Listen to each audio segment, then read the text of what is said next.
kita gas. Ya gitu.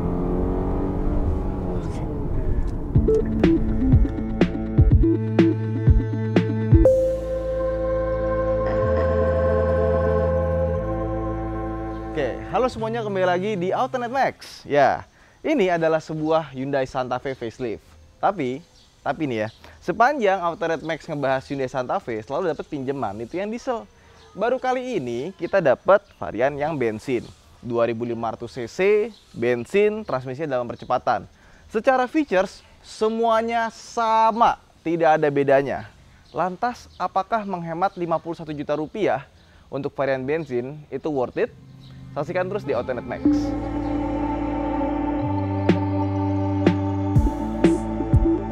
Jadi mobil ini harganya itu 678 juta rupiah. Sedangkan yang diesel 729 juta rupiah. Bedanya 50 juta. Banyak banget, ya kan?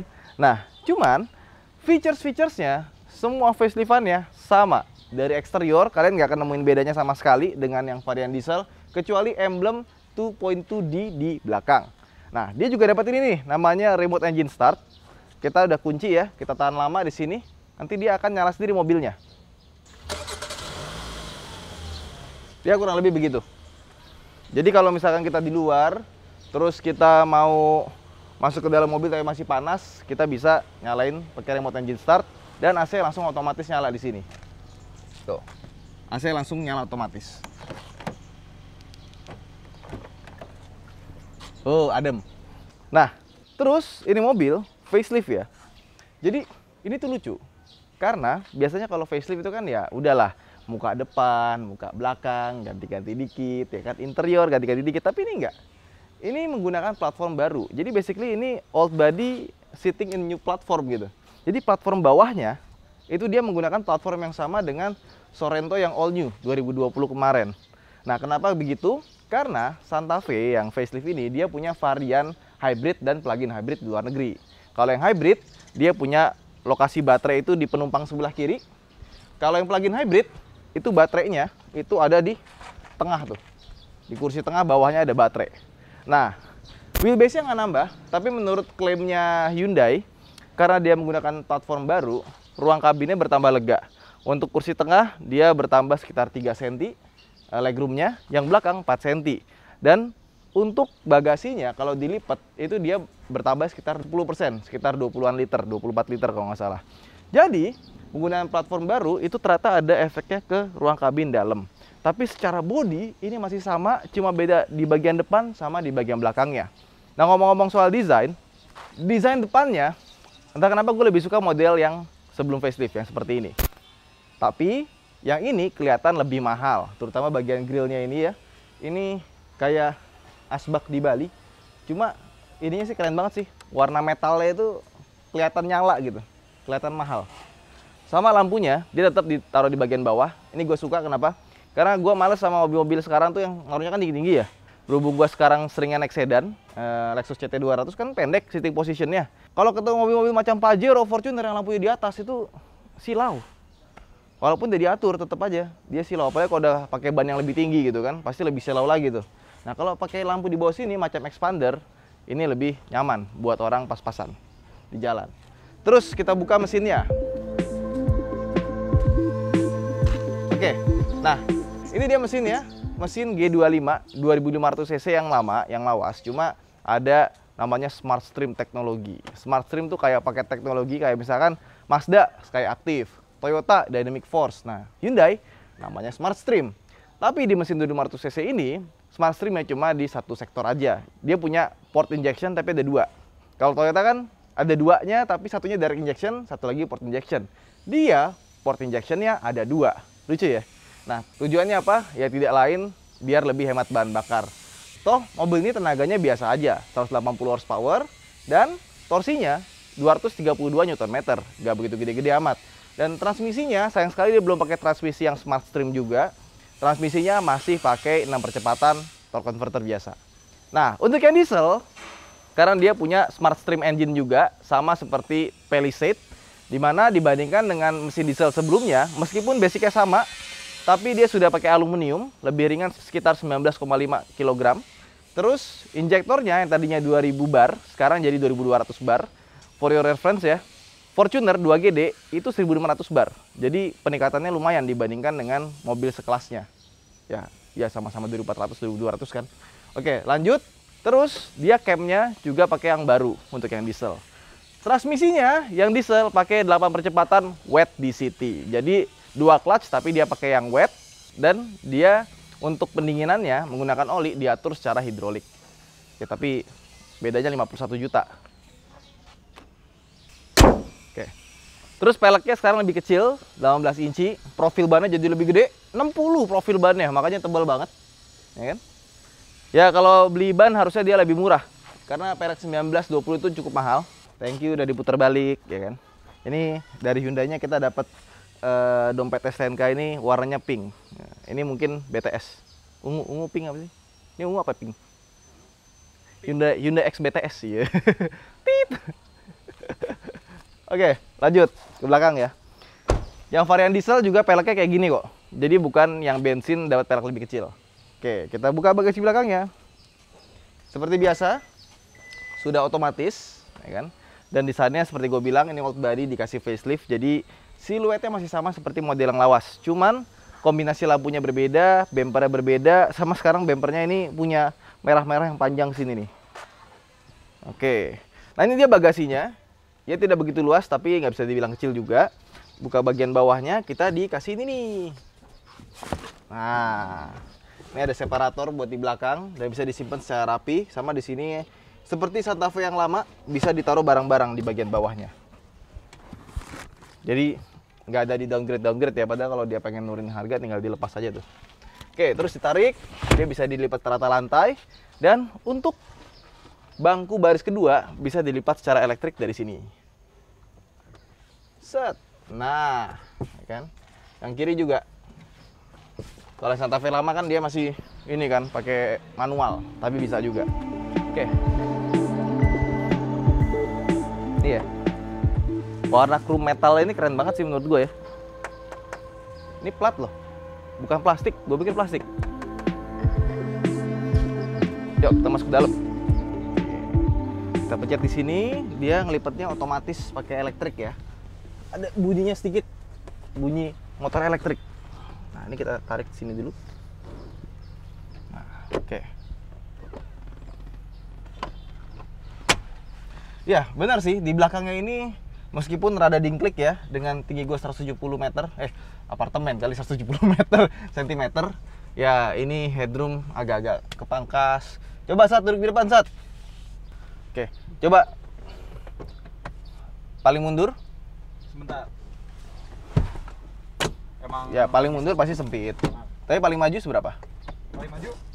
Oh paling majunya sih jauh banget ya. Wah, jaraknya jauh nih. Jaraknya jauh. Jadi untuk baris tengah, baris depannya cukup. Tinggal gimana kita ngaturnya aja. Yuk kita keluar. Tuh, ada suara motor listrik ya. Cew, gitu. Udah, tarik. Buka. Terus untuk bangku baris kedua, dia tuh ada stopper di sini yang bisa diangkat tapi masih pakai baut. Nah ini fungsinya apa? Jadi kalau misalkan kita itu nggak pakai kursi belakangnya, kursi tengahnya ini bisa dimundurin lebih jauh lagi.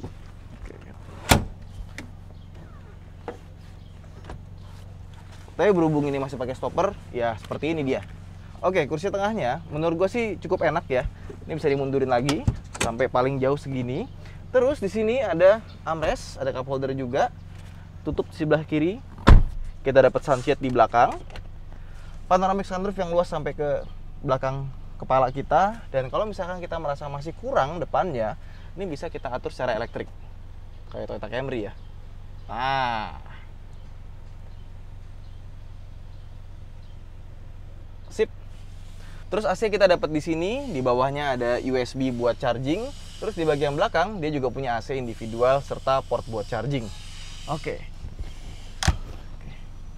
Enak sih di belakangnya sih. Dan dia pakai plafon ini warnanya tuh broken grey ya. Gue suka ininya, motifnya, sama dia punya lampu. Dia tuh desainnya tuh menyatu sama si handrailnya. Jadi kelihatan kayak mengumpat gitu lah ya.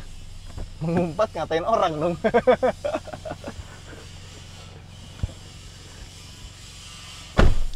Oke, sekarang kita masuk ke dalam kabinnya Hyundai Santa Fe facelift ya, dan bisa kita lihat di sini sebenarnya dashboardnya masih sama, cuma bagian klaster bawahnya itu dibikin berbeda. Dan gue seneng kenapa, karena di bagian sininya ini dikasih lapisan kulit sama ini jahitannya asli nih, jahitan sini asli, di sini asli. Kalau yang bukan Grand Santa Fe yang generasi sebelumnya itu jahitannya palsu, yang Grand Santa Fe dia asli. Nah, desain klaster tengahnya ini sekarang jadi model high deck ya, jadi high console, kesannya lebih mewah, lebih bagus. Cuma tetap aja ini masih ada yang lebih bagus lagi untuk versi luar negerinya. Kayak misalkan untuk head unitnya, kalau di luar negeri itu ada yang 10 inci full touchscreen pakai Audi Harman Kardon, makanya dia udah disiapin speaker tengah di sini. Dia jadi ada mid centernya.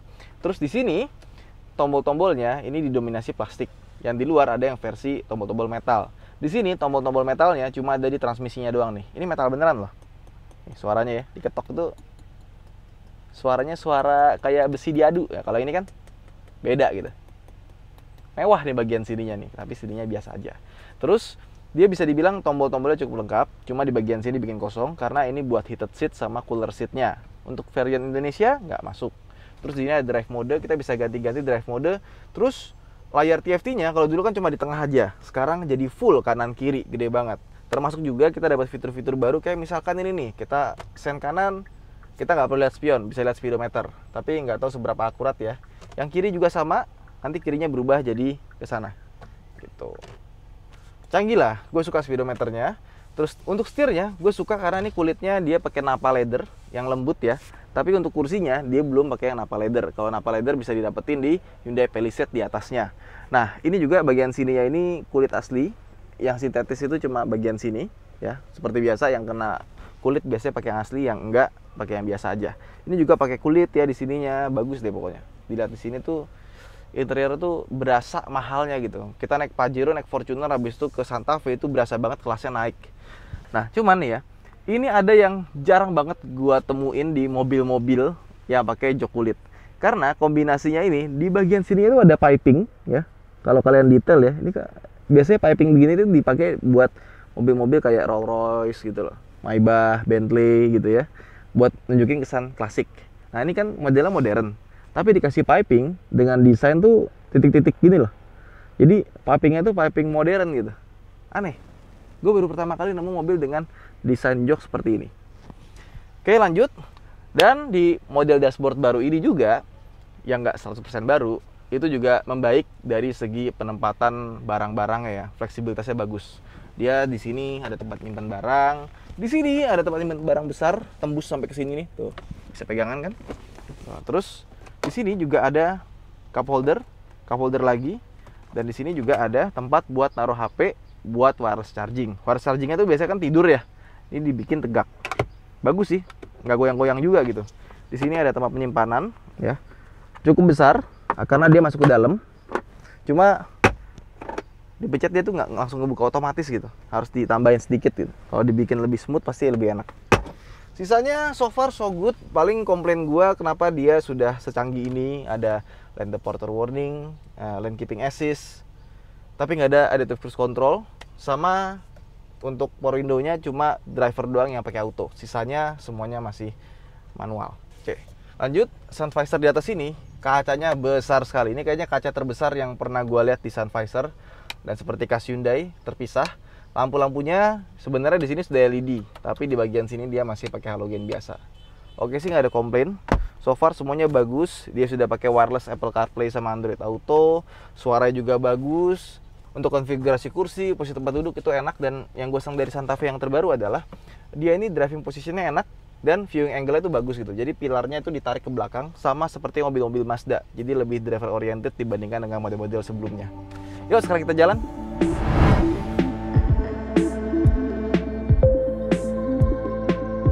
Oke, bagaimana rasa berkendara dari Hyundai Santa Fe? Pertama, dari yang paling gampang dulu deh. Mulai dari peredaman kabinnya, bagus, terasa naik kelas ya. Berasa mobil 600-700 jutanya udah dapat gitu dari peredaman kabinnya, terus juga smoothness ride-nya. Jadi mobil ini memang sepertinya lebih diarahkan ke comfort oriented. Tapi sayang sekali nggak se-comfort itu dari segi suspensinya. Nah, mungkin teman-teman nanya kenapa kemarin nggak ganti Santa Fe yang baru gitu. Nah, salah satunya adalah suspensinya itu keras sekali yang lama. yang sebelum facelift. Yang punya gua itu suspensinya empuk, enak buat dipakai keluar kota, mantep lah. Kalau yang ini sekarang dia dibikin lebih soft sedikit dibandingkan dengan model yang lama. Jadi ketika lewat polisi tidur, jalan bergelombang, itu berasa suspensinya itu lebih main gitu. Cuman dia travelnya pendek. Makanya ketika dia kena jalan bumpy yang agak gede gitu ya, tetap masih berasa kakunya tuh masih berasa. Cuma ketika kita kena bump pertama, kena lubang, itu empuknya masih berasa tapi mainnya sedikit. Jadi badannya tuh tetap goyang tuh ini mobil. Ya, kalau misalkan mobil ini dibikin ya nggak usah terlalu nyaman juga, dibikin kayak Santa Fe yang model sebelumnya aja yang 2013 suspensinya. Ini pasti sih ajib banget. Cuma memang untuk handling beda jauh. Sama yang 2013 ke sini, ini kurang lebih sama seperti yang model sebelumnya. Rasanya kayak Eropa-Eropaan, kayak bawa BMW X5, tapi harganya cuma setengahnya. Ya ini kan 1,5 M yang masalah ya, lupa gue berapa. Udah lama gak ngeliatin mobil mahal. Cuma ini setengahnya. Mesin bensinnya gimana? Oke lah ya, gue nggak bisa bilang wow gitu ya seperti mesin dieselnya. Dan dia itu sangat responsif. Jadi ini kita sekarang lagi di comfort nih. Di comfort ini kita gas. Ya gitu. Biasa aja. Kalau di sport gimana rasanya? Oke.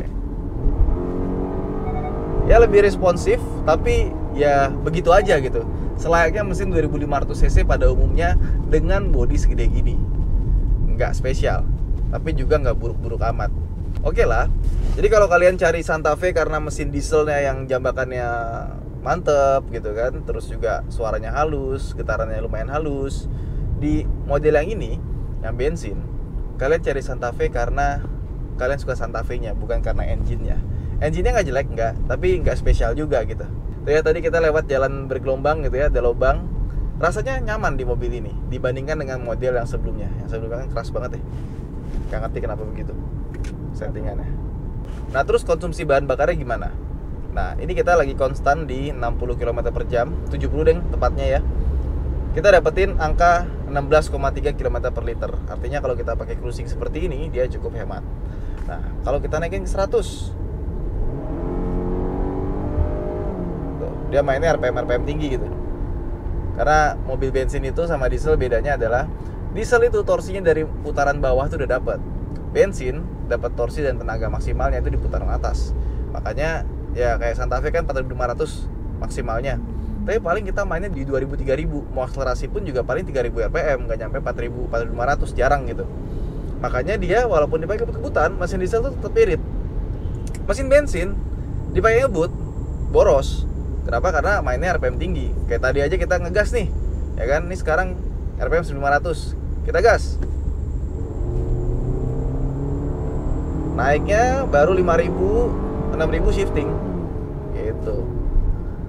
Jadi itu yang bikin mobil bensin kalau dipakai buat tarik-tarikan, kebut-kebutan atau narik barang gitu ya, boros. Makanya truk gitu-gitu tuh pakainya diesel.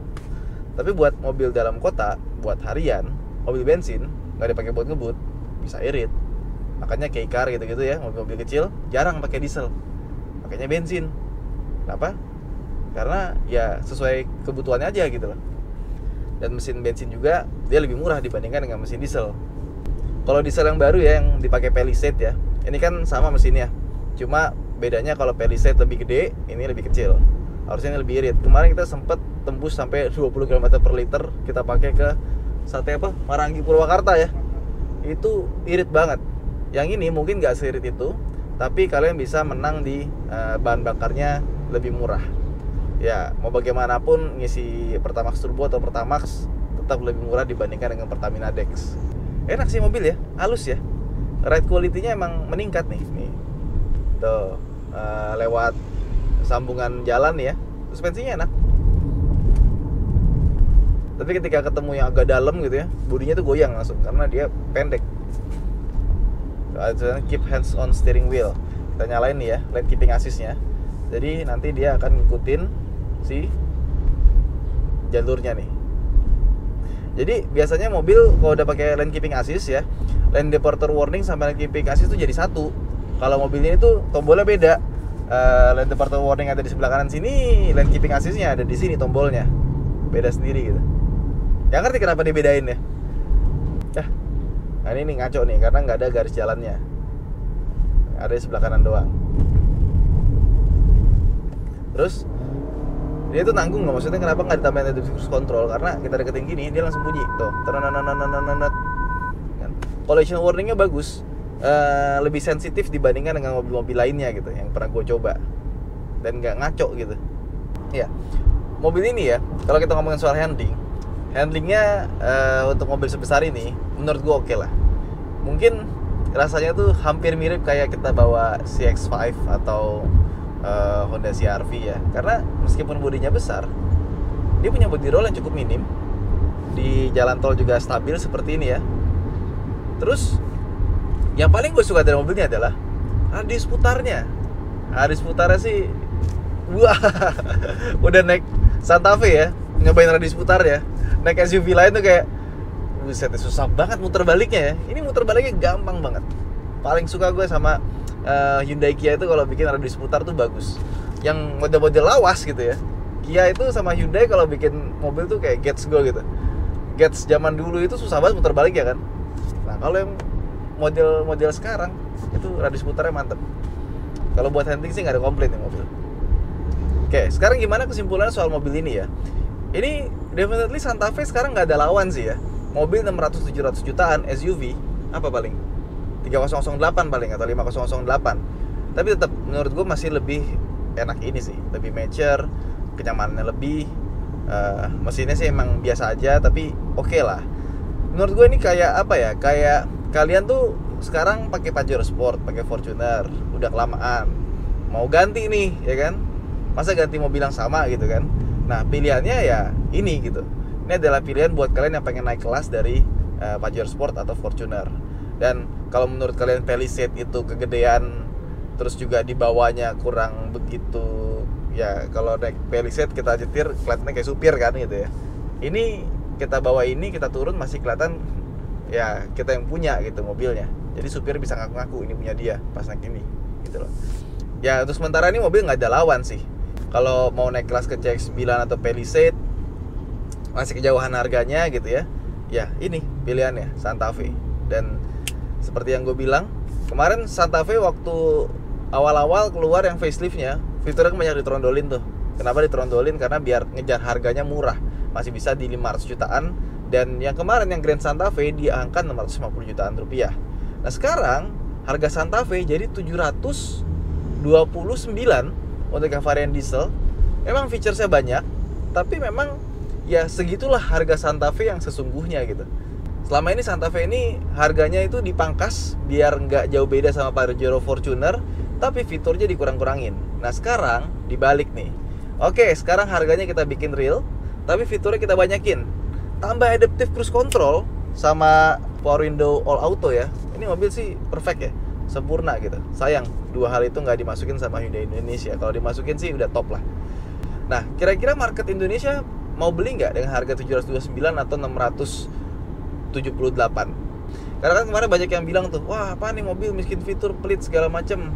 Ya itu wajar karena buat bikin harga jadi kompetitif. Nah sekarang kita buktikan apakah dengan banyak features, dengan harga yang wajar bisa laku. Nanti kita tinggal wait and see aja. Bisa nggak Hyundai menjual Santa Fe yang full features tapi dengan harga yang wajar, nggak harga yang dipepet-pepetin Fortuner. Itu aja mungkin video kita kali ini. Terima kasih telah menonton. Jangan lupa untuk like dan subscribe di channel Autonet Max. Saya Ridwan Hanif. Sampai jumpa di video-video Autonet Max berikutnya. Bye. Oke. Nah nanti kita lihat aja jadi. Nah jadi kita enak.